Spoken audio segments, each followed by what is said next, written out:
think for the next meeting, I'll bring a radio, and we can just have it here in case any more technical difficulties. Just for some entertaining music? Yeah, I have something, Spotify. something. Yeah. This is really loud. Okay. Go ahead. All right, let's call to order the Select Board meeting, Rockport Select Board meeting, Monday, July 8th, 6 p.m. We're at the Parker Room in the Opera House. John, do you want to give the town manager's report? As long as I don't have YouTube going, yes.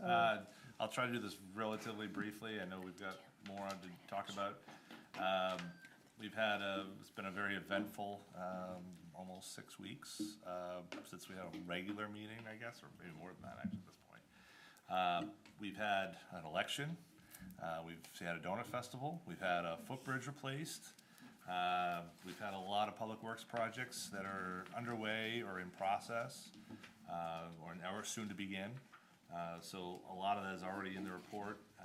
The one thing I do want to add that's a bit of an update, and actually we have a fire station that's under construction as well.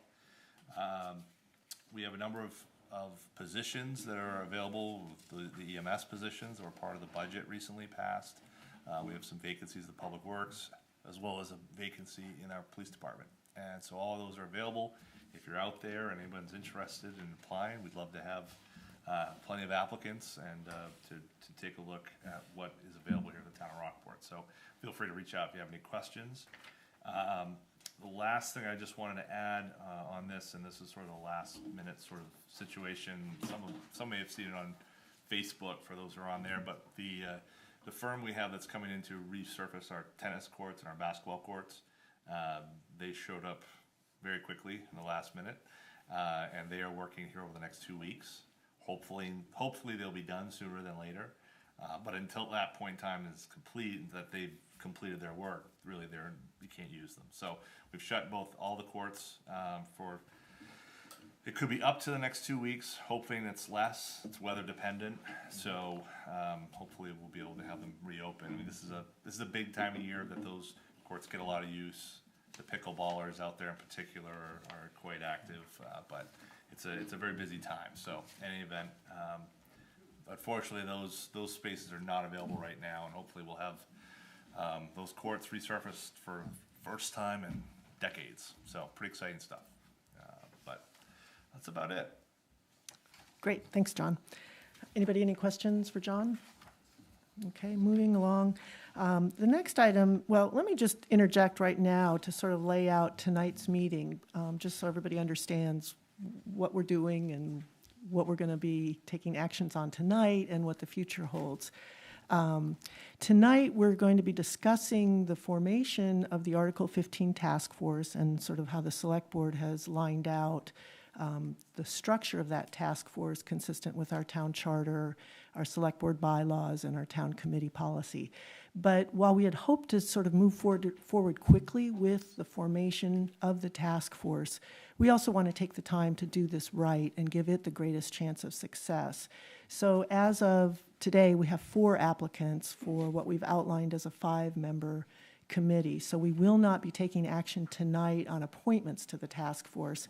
We have another meeting that we are now scheduling for July 23rd, which is 2 weeks from today plus 1 day. It's a Tuesday night, because that's when we could get everyone on the board to be able to participate at that meeting. So we're scheduling a special Select Board meeting for July 23rd. The meeting will start at 5 p.m., and that's where we will appoint members of that task force. So tonight, we won't be appointing members, but we will be talking about the structure of the task force and what, at least what the Select Board has outlined for what we believe to be a successful Article 15 task force and process. So just to sort of give everybody that heads up. Just while we're talking meeting dates, we also, our August 12th Select Board meeting is canceled, and we're moving it to August 19th. Again, just trying to work with vacation schedules and get the greatest number of Select Board members at each meeting. So that's sort of just an interjection. The next item is public input on non-agenda items. Does anybody have anything they want to bring up under that? Next, amendments to the agenda. Next is our consent agenda. There's one item under the consent agenda, under approved meeting minutes. The May 13, 2024 minutes were done, that select board is not tonight's select board. So both Michelle, and then of course we don't have John at the meeting, but I'm going to pull those minutes for a separate vote because we'll need some abstentions. But otherwise, everything under the consent agenda, do we have a motion for that? This is for the May one? What's that? This Or is no, for first. the act on reappointment to Oh. committee members for 3-year terms, and then some committee resignations, and then Okay. approve the meeting minutes for June 12th of Okay. 2024. So do we have a motion I'll for, move the board approve the consent agenda as presented or amended. and it would be as amended amended, to yeah. remove the May 13, 2024 minutes. And a second? Second. And any discussion? All those in favor? Great. And then the next item would be approving the meeting minutes for May 13, 2024. Do we have a motion?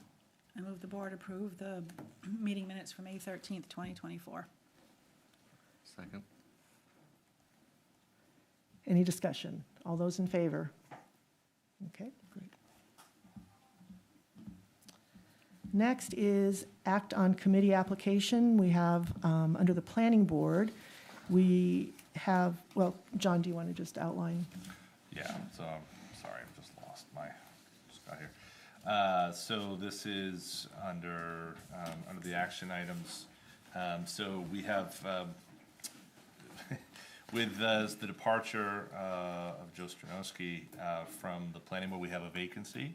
And luckily enough, we have someone who's already serving on the planning board who's willing to step forward, Scott Gazelle. And so this action here would take place, would elevate Scott from his current position as a, what's the term? It's not associate member, but the alternate Alternate. member to a full-blown member of that august body. Great. Do we have a motion? I move I move, let's see. Oh, I guess it's to move planning board member Scott Gazelle from alternate to regular member. I move that we move. A lot of movement Something. I there. move that we Sorry. move, yes. Second. Okay. And any discussion? All those in favor? Okay, great.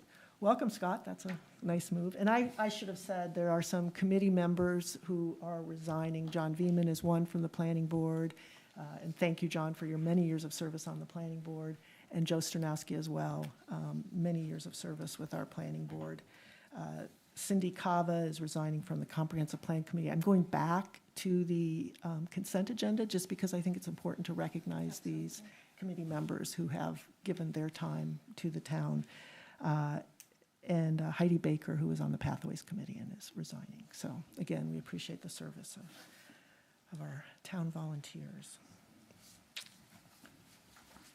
Next is act on select board bylaws. So we all got a copy of the bylaws at our organizational meeting in June. Does anybody have anything that they want to change in the bylaws? Okay. So I don't think we need to take any action, we'll just move on. The bylaws are fine as they are. Act on committee, select board liaisons. We don't have to move on, Do we have to do a motion for the? don't we have to do a motion? On the select board bylaws, I don't think Yeah. we do if we're not changing them, right? Yeah, if you're not making an amendment, No? No. I think you can leave it I as think is. it's an opportunity, but if Oh, we okay. We don't, didn't change, right? if we don't make any changes, I don't see any reason to have a motion. So these are the select board liaison appointments that we discussed at our organizational Yeah. meeting. And I had a vacancy on the budget committee. For some reason, my notes, I didn't see who had accepted that, responsibility. I don't, but, I'll do it. Michelle? Yeah, you do can it. put me on it. That's who I penciled in. okay, perfect. Even better, How great. it matches. And I think I was gonna take recreation committee. That's who, Okay. yeah. Yes, I think Yes, that's Great. Kim's correct. on there, so. Okay, so we'll make that change. Michelle, Yeah, I'll do recreation. budget. You saw me on there, I didn't say, What's that? was like, oh, okay, sure. Oh, yeah. Yeah, I said I would do recreation, so if we want to change that. Okay, and then Michelle on budget. Yeah. Anything else that anybody sees that, Let me just do that again.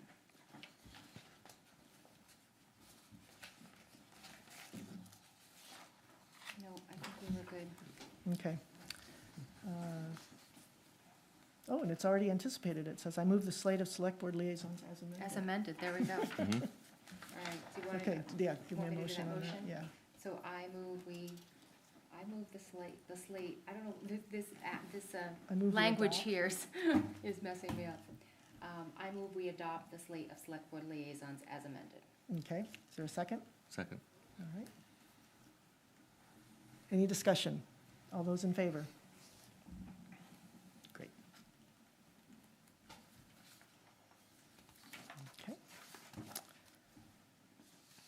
Act on setting property tax due dates.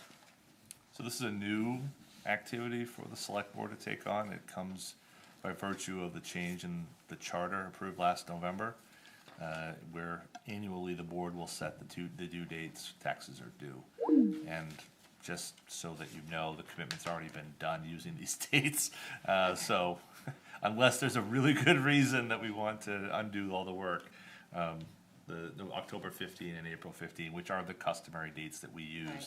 unless it's on a holiday or something of that sort. And that accounts for the Indigenous People Day, right? That's, I think, on the 14th? Yep, Okay. yep, these are days we're open. Yep. Okay, do we have a motion? I'll do one. Okay. Good, done. Go. I move the board set October 15th, 2024, and April 15th, 2025 as the due dates for property tax payments. Okay, and second? Second? Any discussion? All those in favor? Great. All right, next is act on establishing the wastewater exploratory task force.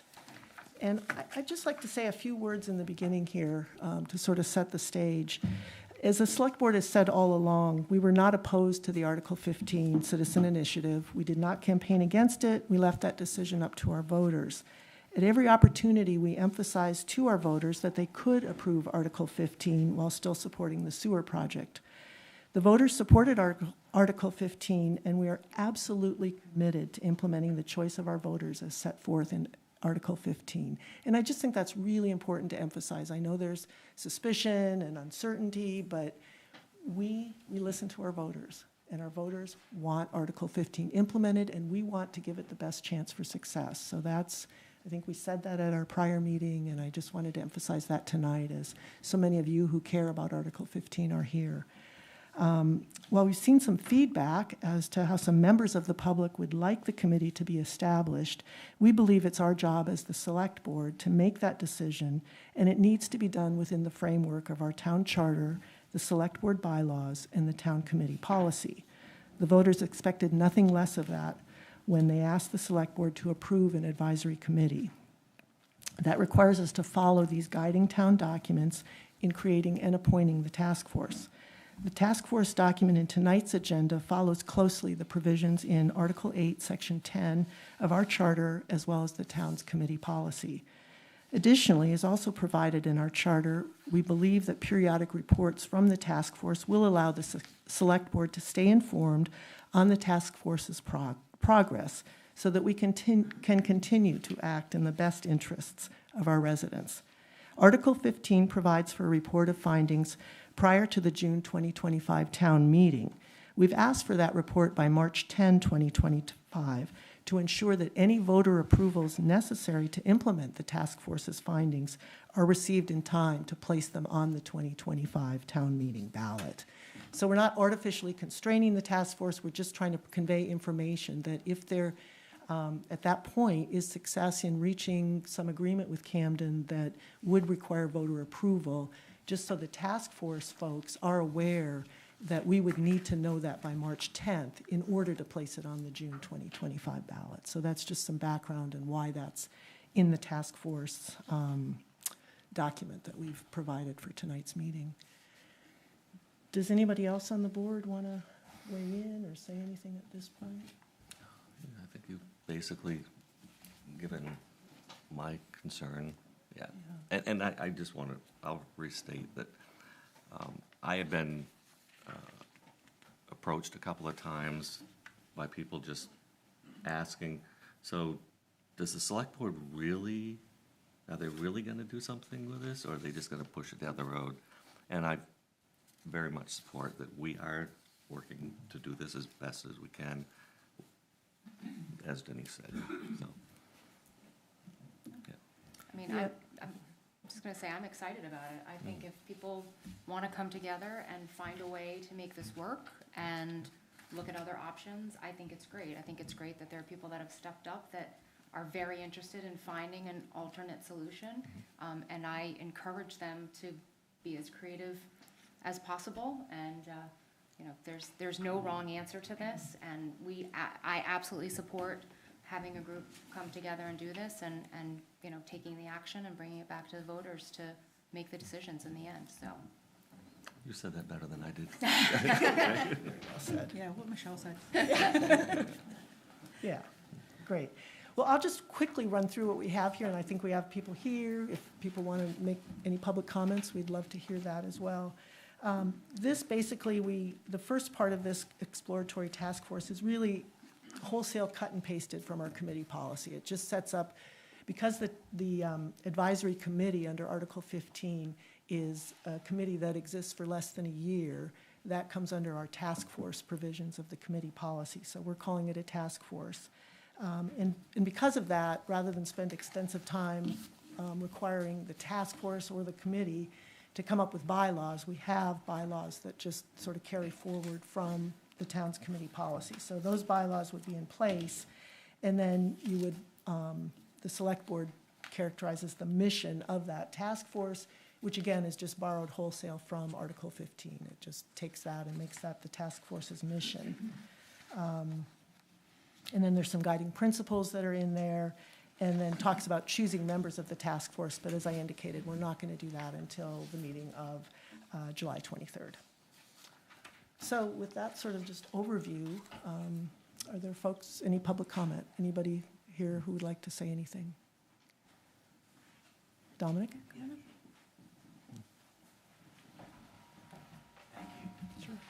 I know some of you by face, and you've had to deal with me, you know, over the last several years. I'm Dominic Credisco, and please don't hold it against me, but I'm a lawyer from New York who happens to have a house here with my family. We've been here for 5 years, and I've also had the privilege of serving on that time on the Comprehensive Plan Committee as well as the Economic Development Committee. So I very much appreciate the opportunity to be part of the town.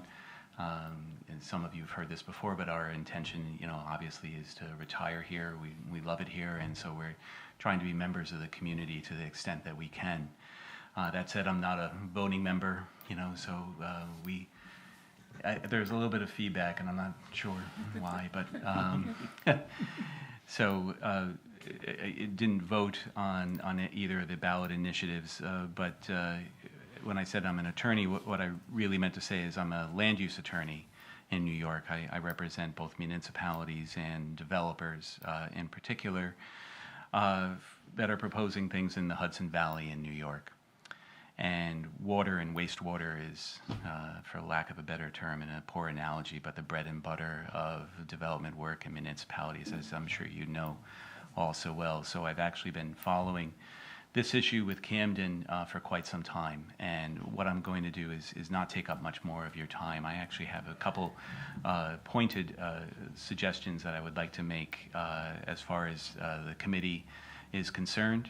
And the first one, which I think is the most important one, and having watched you know, the Camden Select Board meetings on this issue as well, is I know that there has been some discrepancies or disputes in connection with monies that are claimed to be owed or potentially owed to Camden. My suggestion would be, in the spirit of moving forward with potential options with Camden, is that I would encourage you to resolve that as soon as possible. so that if Camden does, and they seem that they're going to be forming their own committee, and those discussions are happening, that I think with a clean slate, whatever that clean slate is, would be helpful. I watched the December 2023 Camden Select Board meeting. I think it was a gating issue for actual substantive discussions regarding potential future things when there were claims about monies being owed. And I'm not, saying who's right or anyone's right, but I think that in the spirit of moving forward, resolving that, I think is a very important thing. The other thing is that with this effort, as I see it, this advisory committee is looking at options. Exploratory committee is actually how it's is framed, and so ultimately, the select board, this board, as well as voters, if any ballots initiatives are required for that, are going to be the deciding factor. And so the exploratory committee, in my mind, is supposed to come up with options for you to consider, and the actual negotiation of terms or what that means, for Rockport, for Rockport's taxpayers, and for Rockport's future is, I think, more within your power than this committee's power. So I would encourage you not to, set an expectation that there would be, terms that would be negotiated by this. I think if there is a consensus on broad issues as to what could happen, subject to this board's approval, then I think that would be a worthwhile attempt for that concern. I also think it's going to take some time. And so I understand the need to, set a time frame for a report back so that June 2025 ballot can be considered. And I also understand that Camden has said, you need to get off of our system by a certain date. But, this, I think, may take longer than early spring of 2025 to resolve. And so I would just recommend that you be open to extending that out further if there's good cause shown, if there's progress that's being made. And also that also could be said to Camden as well, is if we're making progress, then extending that date for the contractual service of sewer, I think would be in the best interest of actually both communities and given the opportunity. So those were kind of the general points that I wanted to encourage you to consider, and I really very much appreciate all of the time. So thank you. Thanks, Dominic. Sure.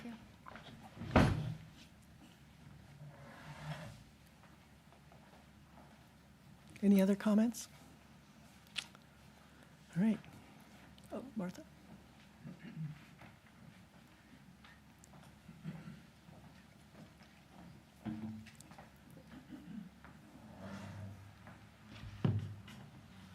I'm Martha White. I'm from West Rockport, and I just want to sort of add a little bit to what has already been said. I'm going to use my notes here to do that. But mostly I wanted to say I was encouraged to hear Denise and really all of you say, that you're going to heed the will of the voters on this wastewater issue, and I think you're sincere in that, and I think that, it was a decisive vote, but I actually think, in matters like this where there's such a multifaceted and expensive issue coming before the town, it really, I think what the vote was saying is that these issues take time, that, it's an expensive option, and that the voters, weren't ready to make a big decision like that with the information that they had at the time. I think that's really the gist of the vote. It's not a, us versus them, or this is better than that. It was just a we're not ready yet. And I think we've seen this before with other big issues, the high school being a big one. And that wasn't nearly as big in terms of the expense to the town as this one was. So I think it's, it's just the normal process. And so toward that, I want to just stress how important the process is in something like this. I think the best thing we can do, all of us in the town, is to let this advisory committee run as unfettered and free of constraints as we can possibly let it do. I understand there's, some parameters that you need to put on it, and certainly the reporting in, before the June deadlines in 2025. But my main issue is, my main point that I want to say is, let it cast a wide net. Let it get as much information as it can. Let people have the conversations. Just let the process happen, and let the transparency and the town, sort of know every step along the way what those conversations are. Because the more you bring the town into it, the better it's going to be when it comes time for to a vote. So I really encourage the select board and really everybody in this process to look at the advisory committee as the positive next step in the process, and that it's a process of building on what's come before, not a rejection of anything that's come before. I think, what I want to say is let's all be pulling in the same direction, and whatever form it may take, it'll be the voters who are going to decide. With any luck, we'll give them a lot more information to decide upon. Thanks. Great, thank you. Any other comments? Bill? I had to say something. Yeah, it's too open. Thank you. Bill Freeman on 44 Spear Street. I just had a question. You used the word task force, and yet the ballot said advisory committee. Can you explain the difference? Well, under our committee policy, any group that's tasked with a task that sort of has a 12-month period, that's specified as a task force. And because this Article 15 specifies that there will be a report to the select board prior to the June 2025 town meeting.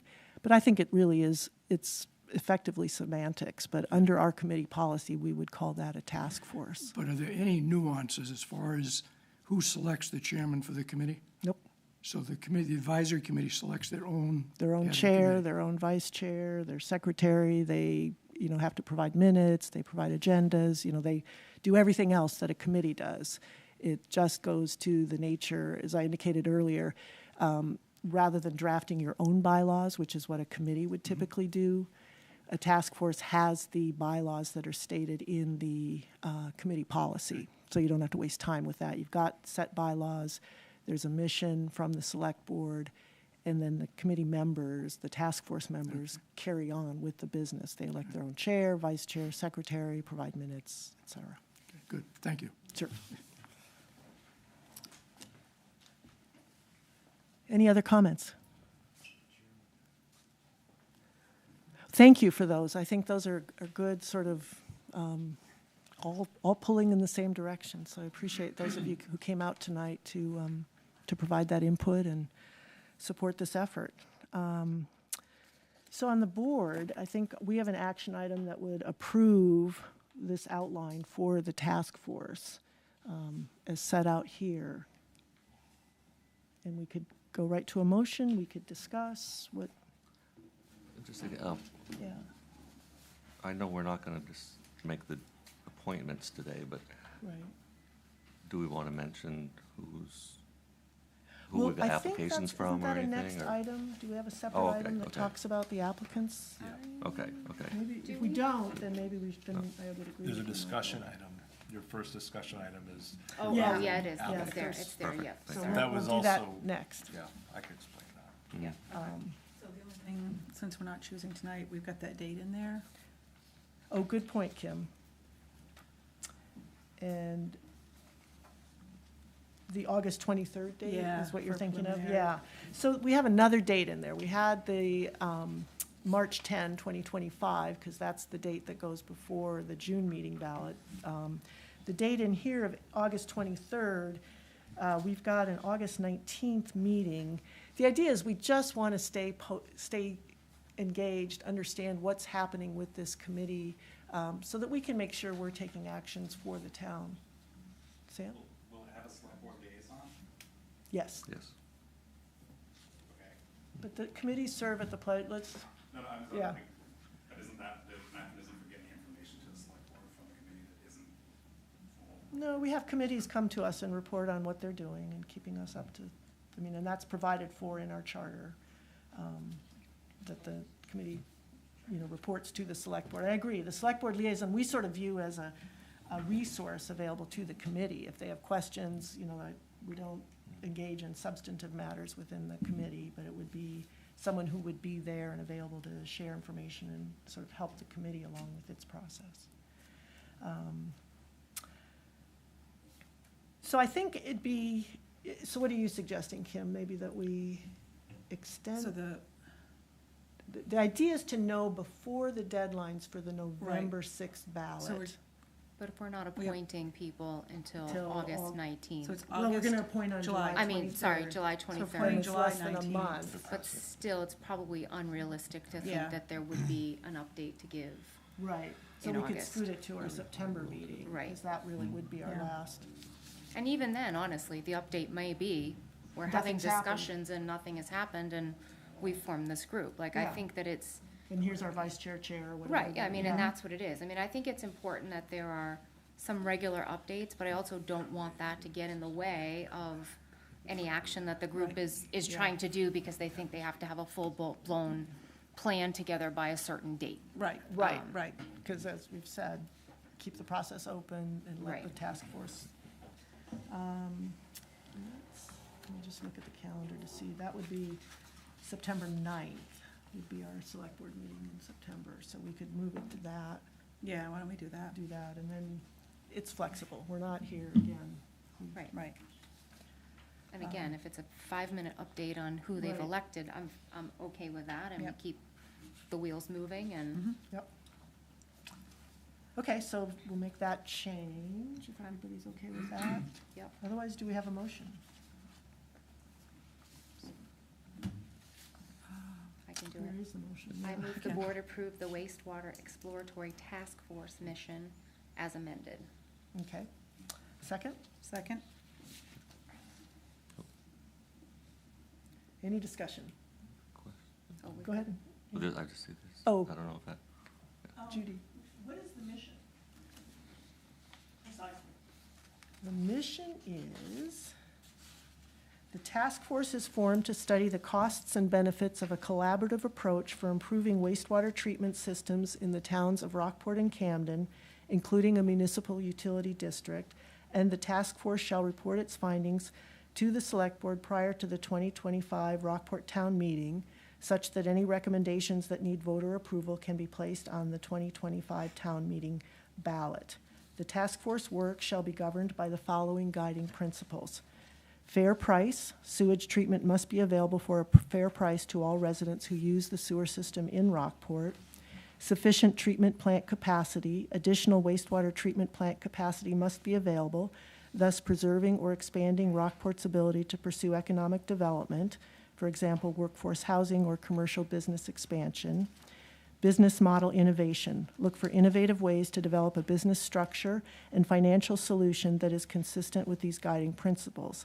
That shall include the concept of a municipal utility district for both towns, and perhaps include Rockland, or having a new plant in Rockport accept flows currently sent to Camden, for example, the landfill, to relieve stress on their plant. Nothing should be eliminated from consideration. Sure. Okay, we have a motion and a second. right. Any discussion on the board? Okay, all those in favor? Great.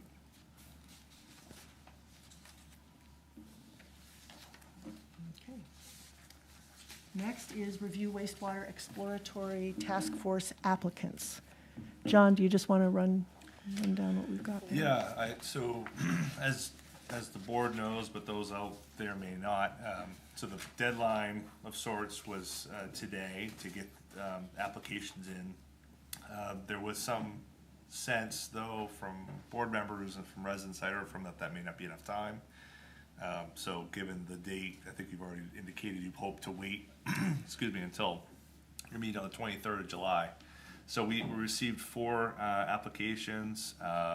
Sam Temple, Taylor Allen, Scott Gazelle, and Sally Cook. Sally Cook. So Sally got in under the wire just before I hit send. So thank you, Sally. I sent a PDF with those 4 applications to you all, and that's where we are. So, and I think all of them are here. So Yeah, great. that's a nice thing. Great. Well, thank you for all of you who have applied, and we'll, as I indicated, we'll make our decisions on July 23rd. And I guess with that said, obviously the deadline of today is no longer applicable, and we'd encourage anybody who's watching this, anybody here, to apply. I think through, really, what would we say, July, if our meeting's on the 23rd, if we had them by, the select board packet would typically be done Wednesday of that week. 17.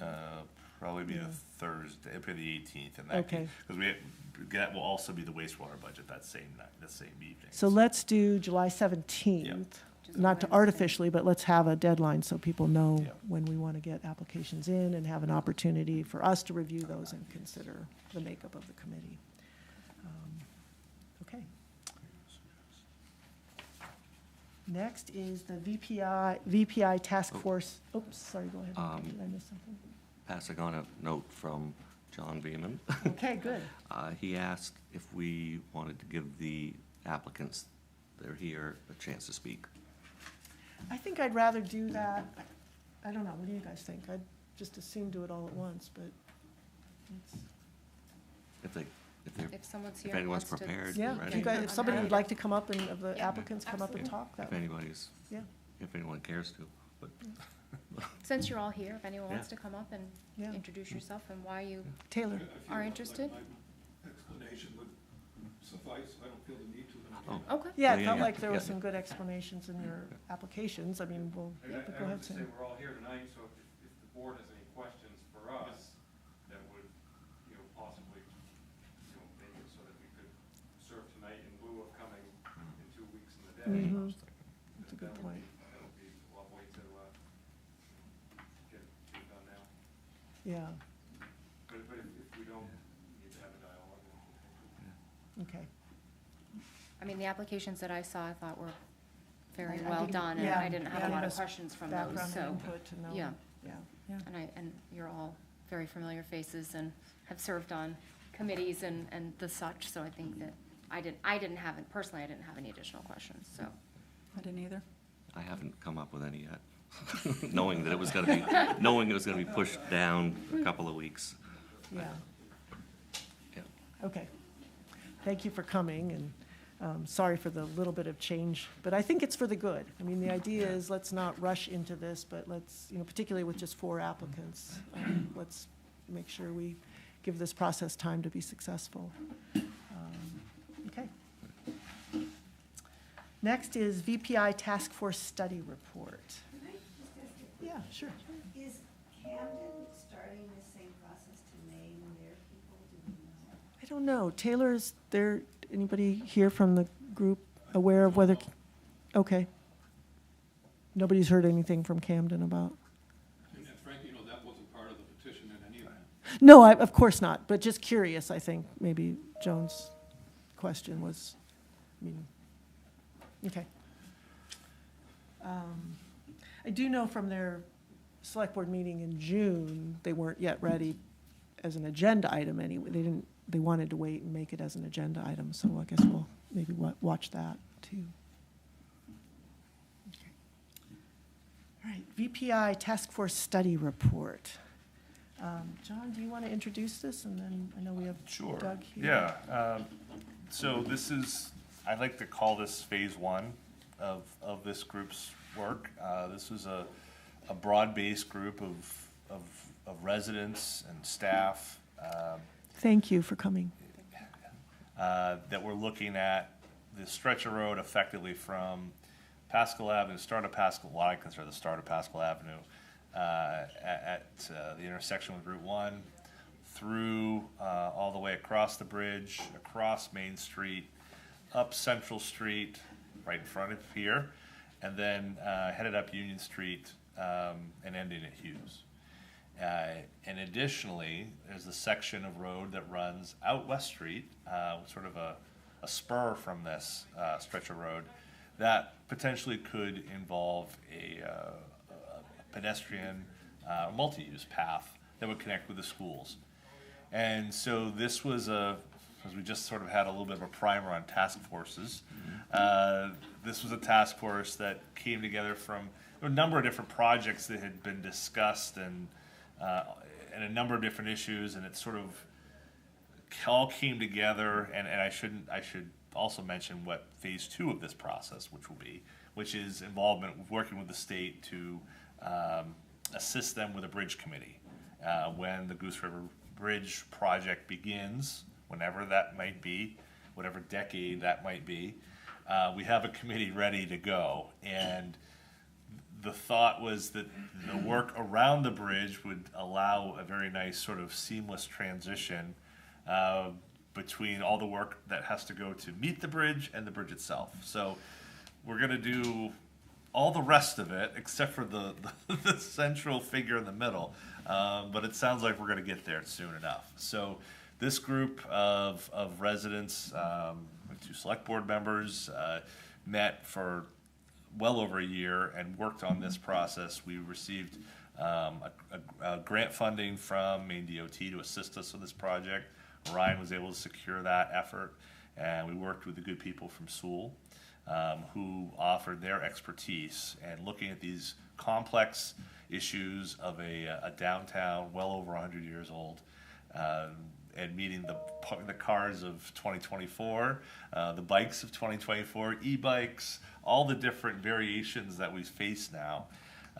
And, we have an Americans with Disabilities Act that we have to make sure that everybody can use these walkways and pathways. And so the needs of the town are change, our society changes, and we have to somewhat make these areas safe and easy for all of our residents and our visitors. We have more visitors probably than ever to be able to access this and enjoy it. So Doug Cole is the chair of our VPI task force. Doug did a great job in we could have gone very far afield on a number of cases, and Doug does a great job in bringing everyone right back to the center. So the committee's work culminated in first the study, which you have 100-something pages, very, very impressive effort. And I think Doug can better describe it than I, but the study looked at all of those areas. Sewell provided their recommendations, and the vast majority of them were greeted warmly by the task force.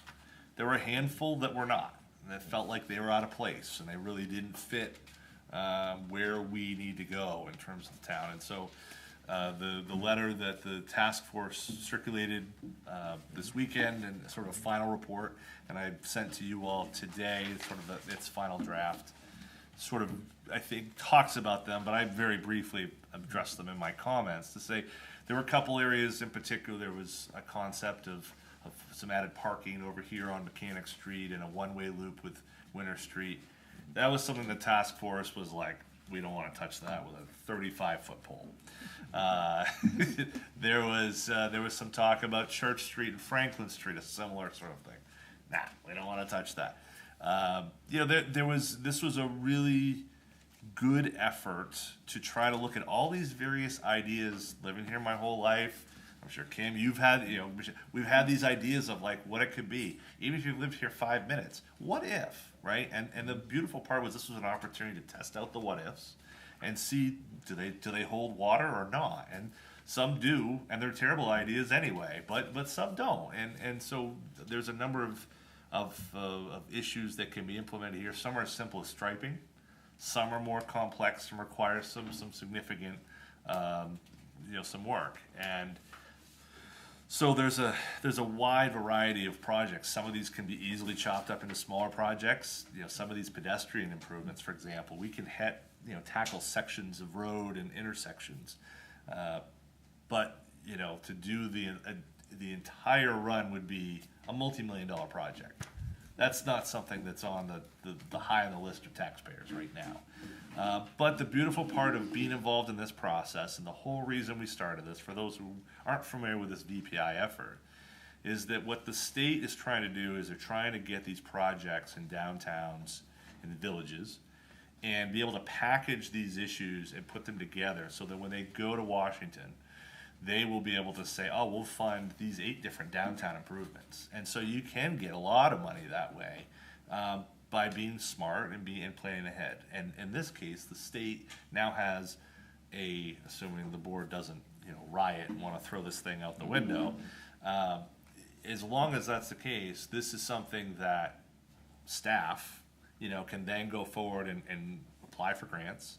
And we can go to DOT and say, this is something that it's a good plan, it's cohesive, it's comprehensive, and we can try to seek out grant monies that would then come back and offset.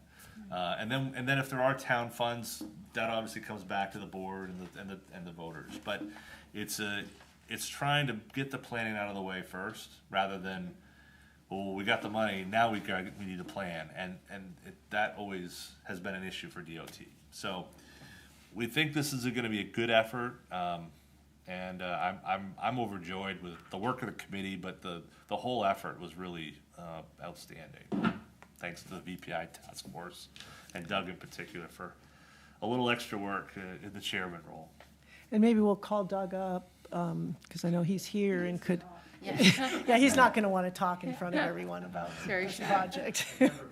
Very shy. Where did all those people go? Your audience left. They knew. Chopped liver. They knew what They was went home to coming. watch at home. Yeah. I guess that's it. Okay, thank you. I'm Doug Cole, and I was actually co-chair of this task force along with Mary Jane Young. So it was the two of us. I want to apologize for getting the documents to you so late today. That happened, and so tonight all I really want to do is give you a bit of a brief history of how we got to where we are, and then just an overview of some of our recommendations, because some of you weren't on the board when this whole process started. So the history goes back actually at least 2 years, when there was an article in the Penn Bay Pilot that the state was getting ready to start thinking about redoing the Goose River Bridge.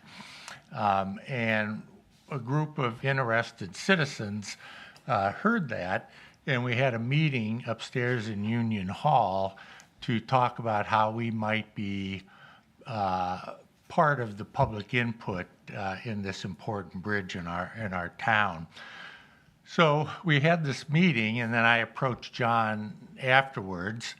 And then about 2 weeks later, he called me or texted me, and he said the state has just come up with this project, the Maine Department of Transportation Village Partnership Initiative. And I think John did a good job of sort of describing that. But really, what it is the Maine Department of Transportation wanted to approach different villages throughout the state of Maine and ask if they could imagine how their downtown areas could be improved through improvements in transportation. That's what they were interested in. And so they opened up for an RFP for different towns to apply, and there was a group of us that got together and put together what we thought was a pretty good pitch for the town of Rockport. We're in a beautiful location, a lovely harbor. We sort of outgrown our downtown area, but there's not much we can do about it because of the physical limitations to the whole area. Anyway, we put together a nice proposal and sent it into the MDOT, Maine Department of Transportation. Frankly, I think we all were not expecting to be successful. We thought there were probably other towns in Maine that were perhaps underserved. But lo and behold, indeed, we got this call that they liked our presentation and they wanted us to be part of that. So we then got together, had a nice committee put together by the select board and started the process. And we went through selecting an engineer to do the study with us and help guide us through it. Again, the idea is that the state would pay for half of the engineering fees and the town would pay the other half. So be that as it may, we came up with this company called Sewell, who's down south in the state, and they're sort of an urban traffic planning engineering firm. And they partnered up with Viewshed.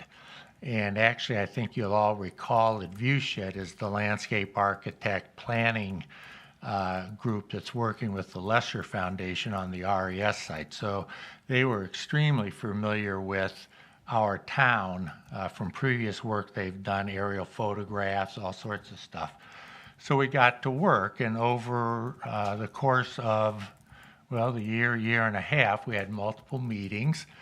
We had public hearings where people could come and express their concerns about the downtown area, what we could do to improve it.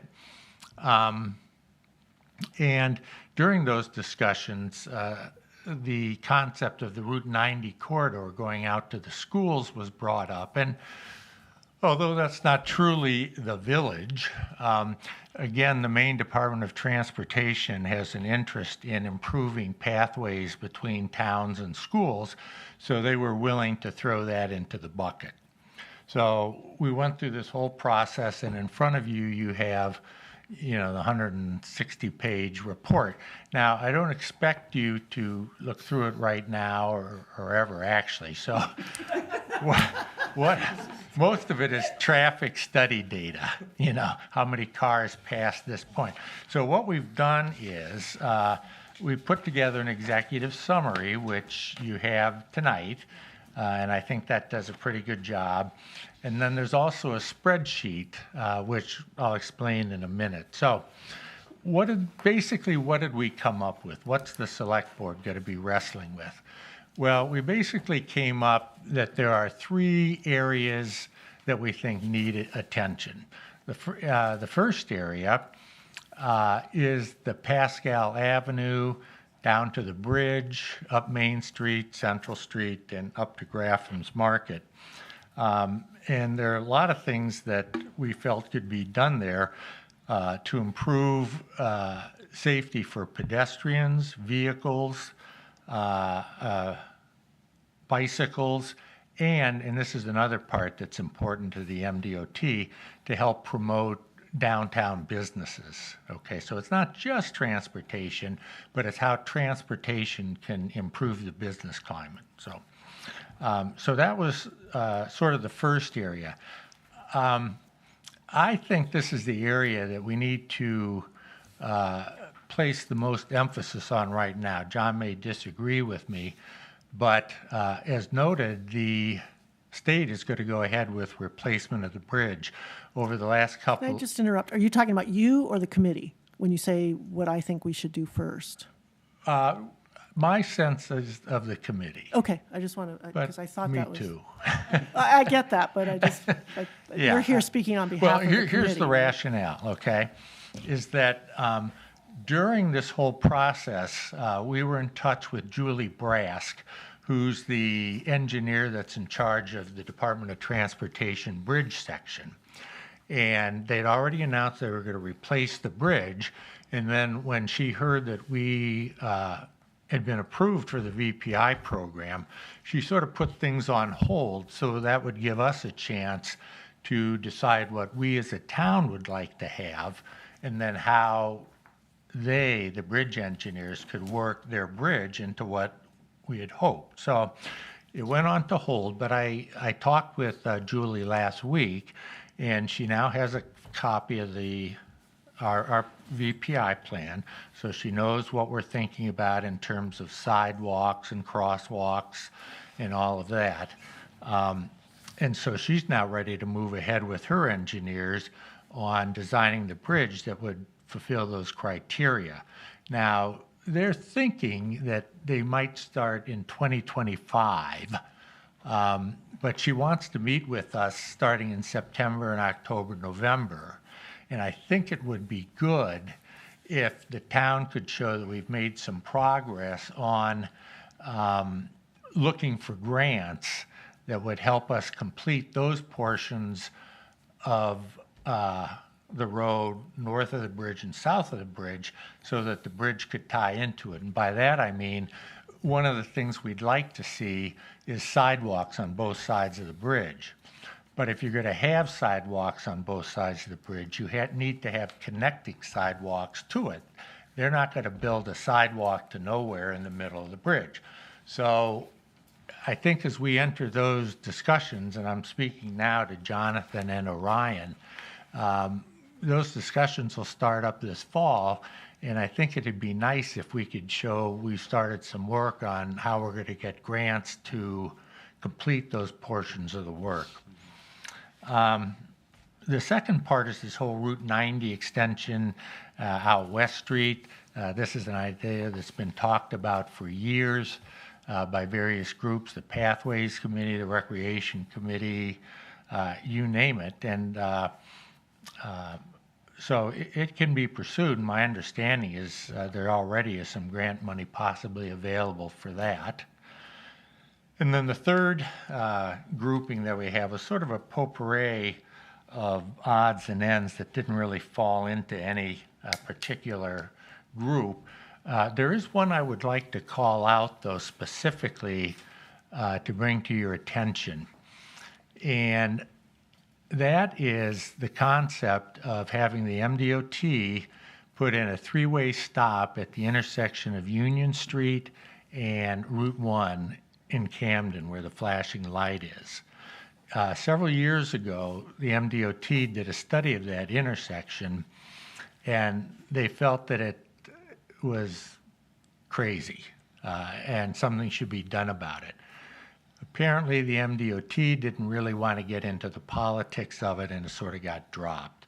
Well, we looked at it again from the standpoint that the way it's set up now, that diverts a lot of local traffic from Route 1 to come through our town and reconnect down on Route 1, because then they don't get caught up on the Route 1 traffic. And a lot of that is just cut through. It's not coming here to do business. And so there's a lot of traffic that we're seeing in town. Sewell agreed with us, and so we'd like to see this put on the table. The cost is absolutely minimal. You need 2 metal stop signs and somebody to put them in. I'll pay for it, okay? I'll write a check to the MDOT to do it. And the other beauty about this, beautiful thing about it, is that, you know, if it didn't work, it's easy. You pull the signs out, you know? So I don't know the process, Jonathan. Obviously, it'll have some eye rolling and, well, we've always done it this way type stuff. But, you know, come on, this is important. We thought it was important. So, all right, in closing, I think that, so you folks look this over, and at a later date, if you have questions, you can subpoena me back. It's very hip thing to do now, is to be subpoenaed. So, but I will also point out that your very own Kimberly and Denise were on this committee, so they can answer questions. But I think the most important thing is that the select board keep this front and center, Denise, on their agenda, because I would hate to see all this work, you know, just start collecting dust somewhere. There's stuff that needs to be done. There's apparently grant money for the Route 90 thing. We need to start looking for grant money for Pascal. We need to talk to somebody about getting those signs up on Union Street. So have at it if you have questions. Oh, in the spreadsheet there, that also shows the 3 different groups with estimated costs and what's involved. So again, it's much easier reading than to try to fight your way through the report, which contains that same information, but it's like finding a needle in a haystack. So. Okay, Great, thank you, Okay, Doug. thank you. Thank you for all the time on that committee and the other members as well. Yeah, and I guess I'd be interested, John, in how we do go about, we do have a tendency to get really nice reports, and then they get shelved. So the way that Doug and I had a long chat about, what do we do with this? How do we, and because of the fact that the committees work, like I said, the vast majority of it, there was no issues. Everyone was, yeah, of course, that sounds great. Let's do this. There were a handful that weren't. And so the most important part of, to me, of what Doug brought forward is these are the items that shouldn't be on the menu. And that's what we're talking about, like, what's the analogy to what this is? This is a menu, right? And so Sewell has given us a menu from which to order from. And from my perspective, whichever items on that menu that are on special that we can find grant monies available to tackle, we should and would. It just so happens that this grant program for I think the Safe Pass to School, I think it is, or something like that, that would work on the Route 90 pathway is due in a week or two. So this is one of those situations where, though the majority of the committee felt, that Pascal Avenue needs attention, and there's a grant program right now, so that wouldn't stop us necessarily from moving forward and saying, okay, hey, we want, can we get in on this grant? Yeah. But if in August 15th there's one for blinker signal, some of these have the RFID beacons that you can press the button if you're going to cross. You've seen them probably all over. They're a little on the pricey side, but it's a really nice safety feature, and there's a number of instances where Sewell has called out for those, not on every crosswalk in town, but there's a number of them that in particular are a little bit harder to see. So those are pieces that if there's a grant program for that, we would be looking for that. The main thing is, can we order off the menu or not? And I think that's who looks for those grants? Like, whose job is it? Is it Orion? Okay. Yeah. Okay. And Hi, the Orion. beautiful part is everybody knows that he's the one. Okay. So when I get him, I send him to him, or Nice, okay. we had former board members who'd email him to he and I, and so there's and the nice thing is some of this delayed, some of the things from the inflation, the different things that the Biden administration had done over the last 4 years, it's starting to roll out. So there's a lot of these programs to jump on. I don't know how much longer that's going to happen. At some point, the money runs out, but at least we have a plan. That was the biggest thing. Like, now we have a plan. Yeah. We can jump off that plan, and wherever, it's like they said in was it All the President's Men, follow the money, right? So we're going to do that in a good way here. We're going to follow the money, and hopefully we can get all of it, without much impact to the taxpayer. That would be that's the real trick. So, Is it a situation where, as a select board, we review the recommendations and all that, and we go, yes, no, yes. well, it's going to be something like that, and then we discuss it and make the decisions. It's going to be on part what of we your want budget. to try to do. It's going to be part of your budget in one shape, form, or Yeah. another. So, But for as far example, as getting approval to yeah, allow. For grant- Orion to go for a grant, Yeah, I think next week, tonight, if we sort of just say, this is Go good, for it, yeah. we appreciate this, we We appreciate want Orion to get every grant he can. for whatever Yes. on this list, other than the Job the security. handful that- Right. yeah. Can you write a grant within a week? Okay. So I've already made progress with it. He's been working on it. Okay. Yeah. Yeah, and the thing that always makes me nervous is how, like, you just read something somewhere and it's like, oh, there's this grant there's no central clearinghouse, so Right. it's just like luck, almost. It's luck, right? You throw it out there into the wind, and if it comes back to you, But we've been pretty successful of late in gaining the attention of those to see projects that we want. People want to see affordable housing in Mid-Coast Maine. People want to see safe routes to school. People want to see opportunities for people to move. I mean, this was a grant program that Maine DOT had to say, yeah, this is a good idea. Rockport, you know, we don't qualify for a lot of grants because our high median income. Our household median income is very high, so we don't, there's a lot of stuff that we aren't in the mix for. But we have challenges, right? And not everybody here has a high And median high income. median income, yeah. That's a You know, challenge. so there's a lot of programs, and I think that we are, when you present someone, particularly at the state level, at the federal level, you have a plan. I mean, something like this, it's just,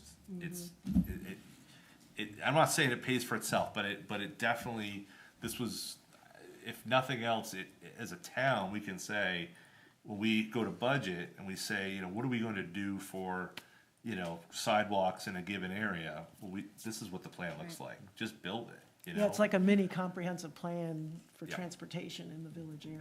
Right. And I'm hoping that, not to switch gears, but when we talk about the harbor, and we have a similar effort we're gonna try to do with the harbor here, that it's the same way. That it's sort of it sets itself up so that way we can go out there and get grants for those projects as well. Which I think could be even more expensive than what we're talking about here, which is something. Yeah, but with grant money. Great. Doug? Just one final thing. So I consider now the VPI task force is pretty much finished. But you're going to hear from me. We had no But doubts. what we're going to do is I'll send out an email to the task force later today or tomorrow and see who would like to continue on as we morph into the Citizen Bridge Advisory Task Force, because we need to have a group of citizens that now deal with Julie and the engineers as things move forward, and it just makes sense, if it's okay with the select board, that, you know, we kind of continue with this group. There are some people that may say, no, I've done enough, and then we'll get more people, but so we're kind of morphing over. And I think we'd want to open that up anyway, Yeah, not sure. that we're unhappy. I mean, it's been a great task force, but I Yeah. think we just wouldn't Right, want there it to might feel be- like Right, and there might nobody be can others ever that get in run, this training. right. Okay, There well, might- put there it might- on the next agenda. There might be some that are hoping to get away from him, you know. Well, I think it could So- work so both bring ways, some new yeah. ones in, yeah. Yep, agree. Thank you, Doug. Great, thanks. All right, next is comprehensive plan update. Orion. Well, update, so I'm sure Michael might have talked to y'all, but he attended our last meeting, which was great to have him there. So what the committee right now is currently doing is they've reviewed the draft and they're coming up with their short list for our next meeting of what they want to focus on. So instead of every single section, every single detail, they'll have, in essence, written off saying that they've read it all, they're okay with certain sections, or we need to focus more on other areas. So by next meeting, we'll have a short list of, which is next Monday, of what they're going to be working on and to address the November vote, which is still very much within the purview of what they're going for. Good. So that's the goal, is to, That's still their goal. That's still their and goal. what about public input and public? Yep. So once we have kind of the short list, then they'll have a better idea of what's attainable within a period of time, and if they need to adjust from, you know, a meeting every 2 weeks to meeting every week or something of that nature. So they might make some adjustments there. I'm not quite sure yet, but based on that next meeting, we'll have an idea of how long that process is going to take, and when they're comfortable doing their public engagement to say this is where we're comfortable as a committee with this plan. And then from there, that can coincide with after y'all order your question. It can So be on the ballot, but still a public process. it can. And do you have a recommended public process, or is there already, is that, like, how many meetings you would envision? Oh, no, I or- mean, they can do, one is satisfactory. Mm-hmm. There's not a requirement, and that can be even done at a select board meeting. Mm-hmm. So there's there's a lot of leniency with that requirement. Okay, Okay. all right, Great.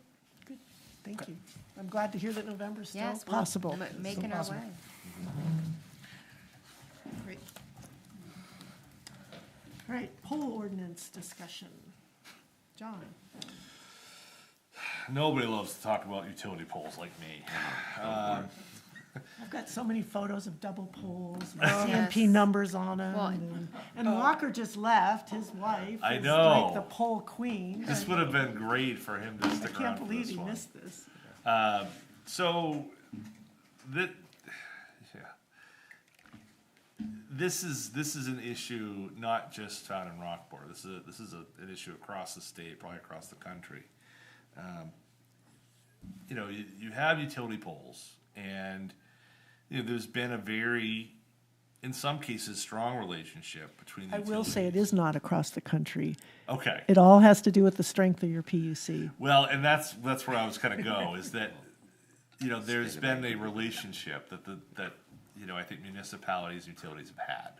And as utilities change, and as the laws have changed, the role and the strength that those telecommunications companies and the muscle that they wish to exert or not, is evident in all these towns. And if you go along, and I think all of you have noticed, but those who are watching at home, it's a pretty frequent sight to see some pretty awful situations with utility poles in Rockport.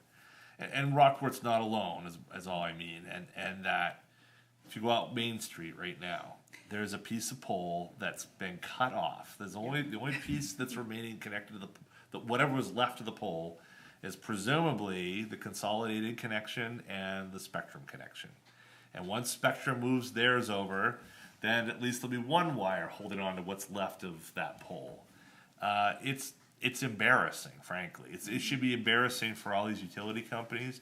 It should be embarrassing that their handiwork is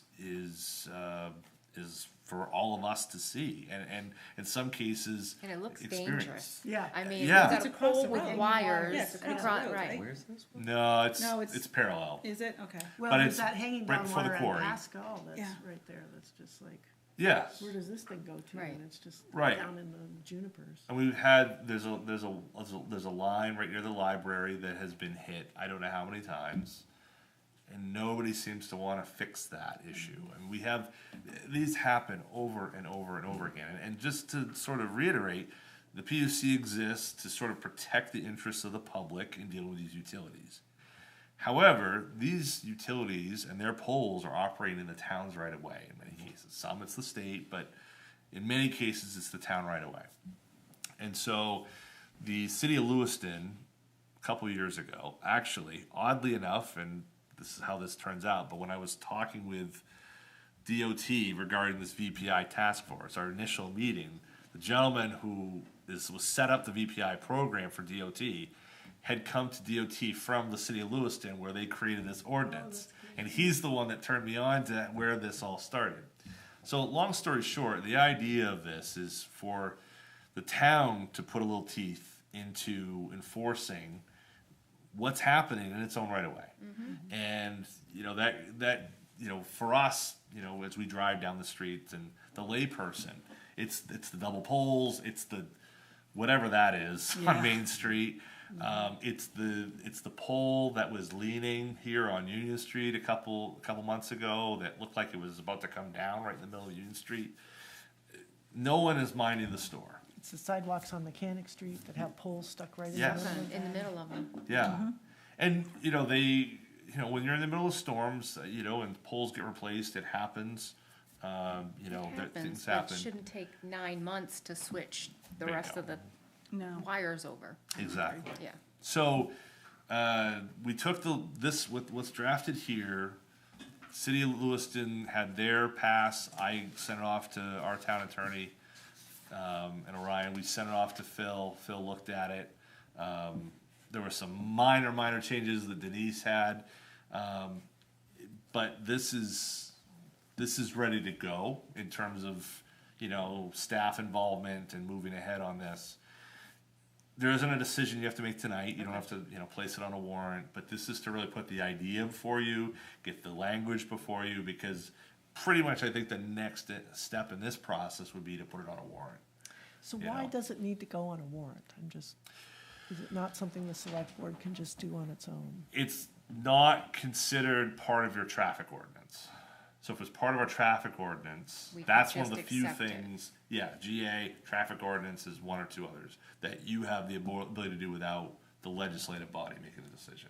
So this was a legislative body action, which I don't think anyone in the town of I don't think Rockport it'll be a would problem. Oh, I right. just take an meant- issue. Yeah, Yeah. I just was surprised that, because we are able to do some ordinances. and- So, Yes. question on Pick and choose. section 5, it says 180 days, so we're giving them 180 days to remove the second or the Yeah. replace pole? Yeah, So, 6 months. 6 months. That's a long time. It is. It's been We have years. some that are 15 years, you know, Right, like. some have been years, It's, right. Yeah. yeah, I think you have to say that you have to give these companies some ample, because the issue is, as some may know, so the way it works is you work your way down. So power gets removed first, then it's cable, then it's phone, then it's fiber, presumably, if you're GWI, or whoever. So there's sort of there's a hierarchy, so you have to get through the whole. Depends on the others, right? Yeah. So there could be, it could It take could take 6 that months. amount of time by the time you get all Yeah. of those done. Right. Like you can't blame Consolidated if It's, Spectrum hasn't done what right, they do and right. so forth. So there's sort of well, you're gonna But wait it for. does put some teeth into it and Some. holding some accountability of getting it done. And I think that if you appear reasonable, like 6 months seems eminently reasonable, if not too long. Right. Should be. Then it's easier to enforce too, rather than. There's a situation Kim and I talked about back, I don't know, a couple months ago about that reflective sign or Yeah. reflective whatever that is that's Yeah. on Main Street. And when they replaced that pole, there was a pole that was dangerous right around Yeah. the corner there. And it talked to, Mike Young, our public works director, talked to them about that. And they said, oh yeah, well, I don't think that's us. But that's the other thing. It's like Right. this, who is who? It and- takes a while to figure out if it's You know, CMP or Consolidated, yes. who owns the pole. I mean, the wire in front of the library, John, if you're still watching, John had been talking to me when I first started here about trying to remove that line for a long time, and there's a whole bunch of things that went wrong with that, but these are things that the town should have more say and more responsibility in deciding. You know, we aren't just a passenger waiting for CMP to make a decision, or Consolidated, or Spectrum. And so this is an opportunity for us to get involved in that. Now, where we choose to take that step, it's like code enforcement, right?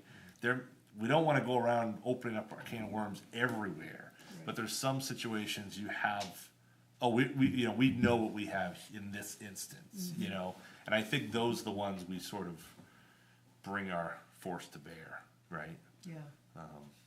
That's how I think of it from a town enforcement. So side. no one knew who that solar panel was? No, on they that didn't pole? know. They didn't know when I asked them. Okay. Does that make you feel better? Yeah.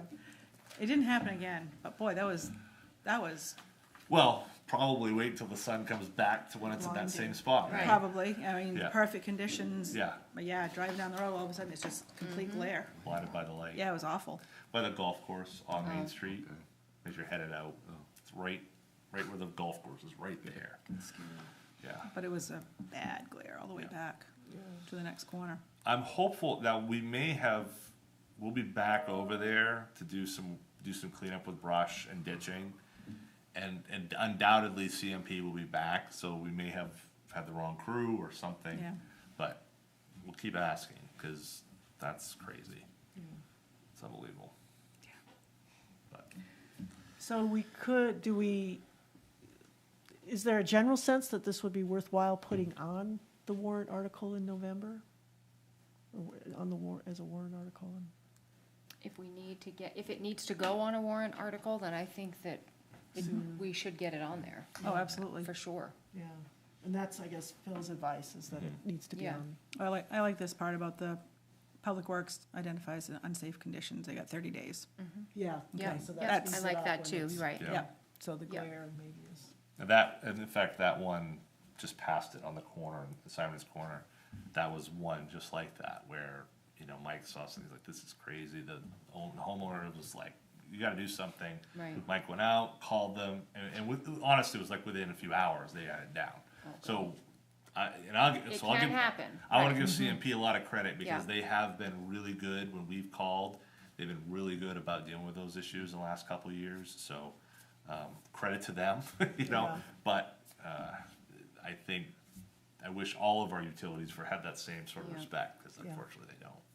But when you've got a piece of a pole being held by wires. By one Yes. That wire. is not good. Right. Is it a thing where squeaky wheel gets the grease kind of a thing, where? Sometimes when But you you know. can only squeak so who do you- much, I mean. And I think consolidated is, you know, the telephone business isn't what it used to be, so they're sort of Right. in the pole business at this point. If you've. Who's a major stockholder?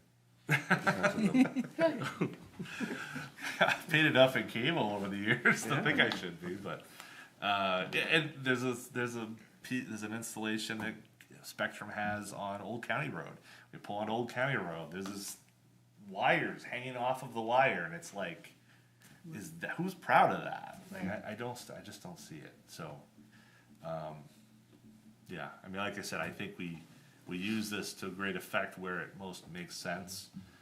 That pole in front of, across from the library, that's been there for far too long. It's an issue for our snow removal when Dave Petty goes up through there. It's too narrow. It's a whole problem. There's Yeah, I one mean, they cut line. out the ADA, the sidewalk became no longer ADA compliant, Yeah, and they because of stuck this that. pole in there. Yeah. and It's didn't take crazy. the old one out. Which one was that? Right across, crosswalk from the library back over towards the Opera House. It's, The one where I put my yard sale sign on. But I tied it. We put that I in here tied it too. up. Yes, you yes. I didn't did not nail do it. it, no staples. No staples, no nails. No. So just keep that, I mean, let's put it on, plan on putting that on Yep. when we vote on everything for the November warrant. Great, thank you, John, for doing that. Next is to discuss select board goals. And I think, maybe, John, you can just give us some background on this. I don't think anybody tonight, unless somebody already knows what, if they have something. Well, I've written my, no, kidding. I've got my, So, a couple years ago, well, all of you have been through the budget process. Yeah. John hasn't yet, but I know he's still watching, so hi, John. So each section, each department of the budget has measurable goals that we include with that. So, you know, it's how many people visit the library, it's how many miles of road we've paved, things like that, right? What are the measurables of each department? Well, the select board has their own department. And part of that is, so how do you measure what the select board does? So many meetings, you know, is that, you know, how many people watch on YouTube? Yeah. So one of the metrics, and something that other boards were using was, you know, how many goals? Goals met, goals set, goals achieved. And there being a distinction between what the manager does and what the board does. So you know, there's goals that you'll have for me to accomplish as the person who works for you to get things done with the town government, that, you know, and town staff. But there's also, you know, ideals that the board has, individual members. And, you know, for example, last year, you know, there were really two items that rose to the surface for the board. One was affordable housing, and the other was some charter changes. And so the first meeting, right off the bat, those were the two items discussed, and there were changes made to the charter, which were substantial and really positive, and there was a really great effort with affordable housing. We had a fantastic workshop with different employers and people who are trying to bring affordable housing to Rockport, and so that ball got moved forward. We also had the LD 2003 effort, so there were changes that were brought to the ordinance. So that's a way in which the board sort of set goals, a bit more informally maybe, but, you know, they sort of carried out and they accomplished. So, you know, and a lot of times this can also just be, you know, hey, I've always wanted to talk about this. And I've seen it when I was on the board. First couple of years that I was on the board, I really didn't know how to take things that I wanted to have and turn them into something that the board talked about. And so it's a great opportunity to sort of just make a list, you know? Hey, you know, I'd like to talk about X. Okay, and then everyone talks about, yeah, I agree with that. Yeah, we should talk about that. When do we want to do that? Maybe in the spring? Sounds good. You know, it's more of like a future planning and make sure everyone feels like they're part of, you know, different aspects they can bring to the table. The other part of the goals is because they're collaborative, they really should be something that everyone sort of shares. So even though, let's say, Michael thinks, you know, something, we're going to this idea and everyone else says it's great, but if Michelle brings up an idea and everyone thinks it's lousy, then you all can say, well, nah, I don't think that's really what we want to do. Now, you guys all work generally by consensus, right? The five of you always work by consensus, so that doesn't usually happen, but it's an opportunity to somewhat just make sure everybody's, you know, part of that agenda setting and goal setting for what you want to accomplish. You know, Denise and I talk about agenda all the time. You know, Michelle and I talked about agenda all the time back in the day. But it's, you know, sometimes to make sure everyone feels like they're part of that. And it can happen to get lost. So I think that's really what it's about. It's a discussion item, so it really isn't meant to be, let's vote and set things tonight. It's really more of an idea of start thinking, about you know, about what would those be, how do you, you know, and then there's figure out what that line is. So is that a town manager goal, and that's something that the board thinks that I should have, or is that a goal that the board should be accomplishing? So there's a distinction there, and I think they're really more about policy. Policy is more board, and you know, if it's about administering the town, or that's probably more me, obviously. So there's a distinction there, and I don't know if it's a bright white line, but it's probably gray. But you know, does that make sense? And I could see a policy goal, but that also will require you to help implement some aspect of it, or some. Yeah, there might be actually like make it happen. overlap of it, right? Yeah, like, so one of my goals last year was to manage the relationship via wastewater with Camden, right? Now, I can have conversations and whatnot, but as all of you know, and everyone knows watching, that's more complicated than just town manager to town manager. Yeah. So there's overlap there, but you know, hopefully it's just a way to, you know, make sure that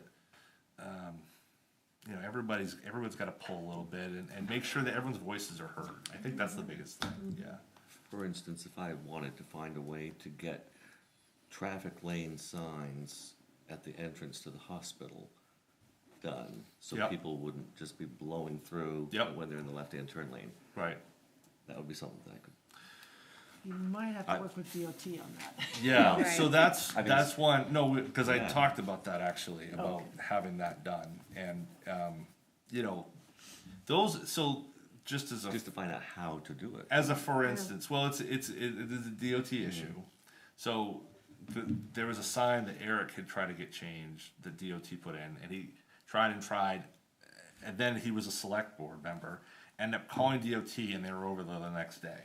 So there is a bit of a The do not block the intersection sign. bingo. You remember that one, yeah. Oh, I So forgot about that one, well, I blocked it once. So there is a little bit of a, you know, but it's a Right. it's a state issue, but, Okay. you know, we push squeaky wheel. Right. Right? We Okay. talk about the squeaky wheel, that's where we try to be the squeaky wheel, but I'd sometimes be we're happy squeakier than to, others. You could maybe make a call tomorrow. I swear to God, because, start. again, yesterday, I was coming through, Scary. somebody went right straight through. It's just not easy to see, just left lane, left turn only. Right. It's In the sun. counterintuitive. 'cause Yeah. it's It is straightforward. counterintuitive. Yeah, or the And sun's there, or whatever. I'll be happy to give my 2 Yeah. cents on Yeah. that too. When my 15-year-old permitted driver is in the right lane and 2 morons came blowing by her because she was going too slow for them. Yeah. And they use that as a way to pass Yeah, and cut her off. It's, yeah. Yeah, scary. Yeah. it is incredibly scary. John emailed Denise and I a moment ago, and I he had some comments for the YouTube that I missed, so I'm gonna apologize to him, I already did, but Okay. his comment here is, what about a resident satisfaction goal, whereby we come up with a few metrics where we can survey on an annual basis? Similar to the way businesses measure customer satisfaction, it should be possible, and the real value is looking at not one survey result, but comparing survey results to prior years, assess upward, downward trending, be bold but extremely positive step for the SB.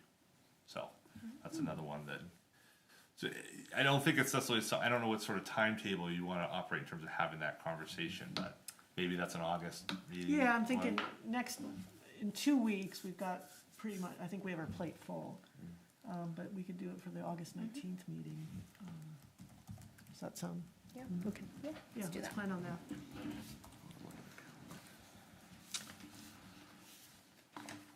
Oh my goodness. Okay, select board liaison reports. No update from me, because I haven't been to any yet. Orion did the one for comprehensive plan, so I'm gonna take that and run with it. You know what, John, I'm just realizing Midcoast Solid Waste. Oh, So that, I mean, that's part of the. Was that part of the consent agenda? That's what I was assuming. That Great. Bill, so, yeah, Bill and Michael, their appointment to the Midco Solid Waste Yeah. are part of Was that part of the liaison commi- list. okay. So they're members of the board of directors. Great. By virtue, as long as all the board agrees with that concept. Yep. Yep. That Bill and is there Michael anything were. else that, And I I know have to- Eric is happy to update anybody. He's around for about another Oh, good. week. oh, look at that, Oh, wow. okay. Yeah. Well, his house is going on the market, and then Headed. once it sells, he's out of here. So anyway, but he's more than happy to. Yeah, he had said Give he'd you be willing guys- to do whatever, but Yeah, sit down and meet with him. Perfect. that's important. Okay, so liaison reports, I guess I have a quick one from Parks. We had a work day down in Harbor Park and cleaned out the lime kilns.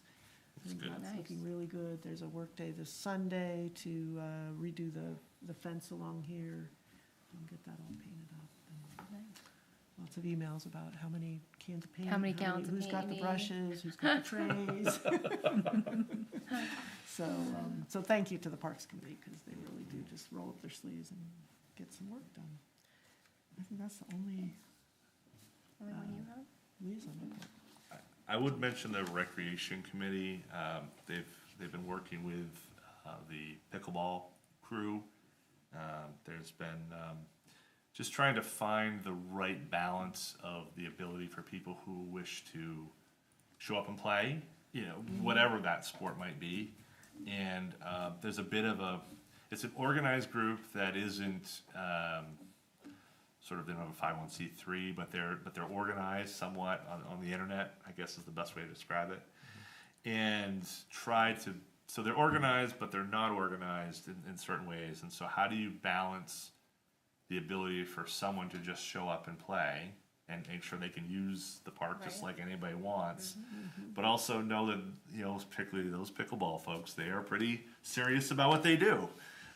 So they've been working, they've met a couple times over the last month or so to try to figure out what the right middle ground is on that, between allowing those who want to play pickleball and then those who want to show up, play tennis or whatever it might be as a one-off. So obviously we have a little bit of a break there because no one's doing anything here for the next week or two, but there's some really good work, and they've involved. We have a really good group on that recreation committee with people representing different groups, Little League, softball, everything. And so I think that's very positive, and I think there's a compromise in the making there, which will be a nice thing. So.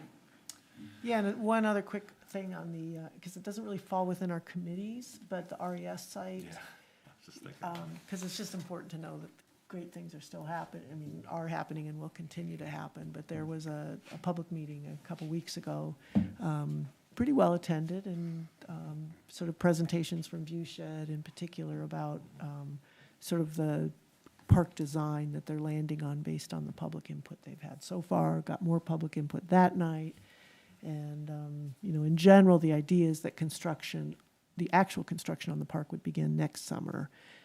Because once they get the design landed on, then there's a lot of design documents, hiring contractors, all of that sort of thing. But So the comments from this last meeting, are those being incorporated into design changes again?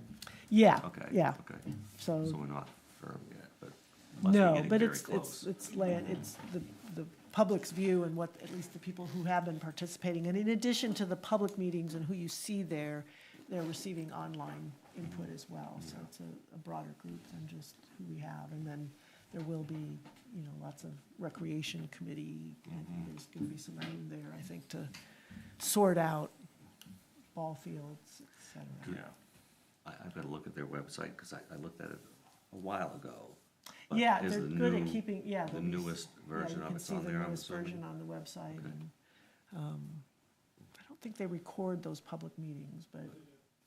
They do. They do. Oh, Jeff says they do. They do. Thank you, Jeff. Yes, it's great to have all the players here. We had a great meeting. It was with that, Lenny was there, and we had a number of the softball crew that showed up, Reed Brower and Eric. Gibson, Eric yeah, Mason, yeah. and Jill Mitchell, and great. It was a great conversation about, you know, what's available, what's not available, and that's one thing that, I mean, talking about that field to the beginning of that conversation was always like, well, how's it going to change, and what are we going to lose, and what are we going to gain, and even apart from that conversation, there was an earlier meeting that some of the folks couldn't attend, and the issue is we have a real issue with space, like field space is at a premium right now, and so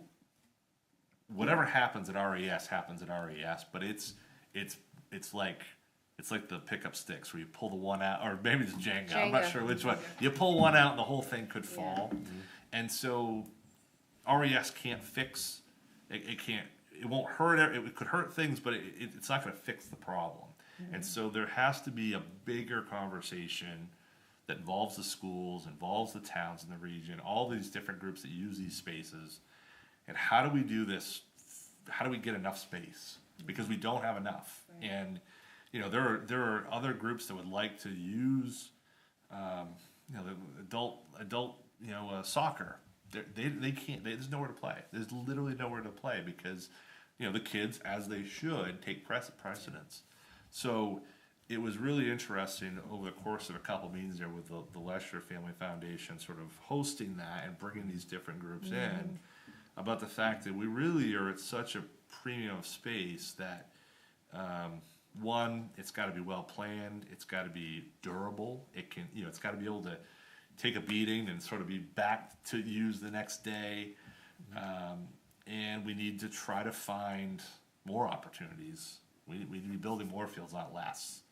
So we had a great chat. I think they were going to go look at Marge Jones and see if that's a good fit. I don't know where that ended up, but.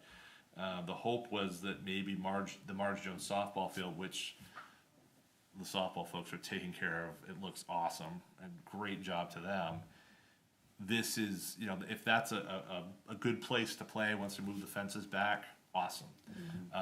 But part of this conversation that the town's been having about RES, it makes it difficult that there's other problems that are unaffiliated with RES, but they're sort of part of it, right, too? Yeah. So it's, you know, these folks, you know, the Lesher Family Foundation and all these that are working on this, unfortunately, they're sort of stepping up, all the landmines are there, they're gonna walk around.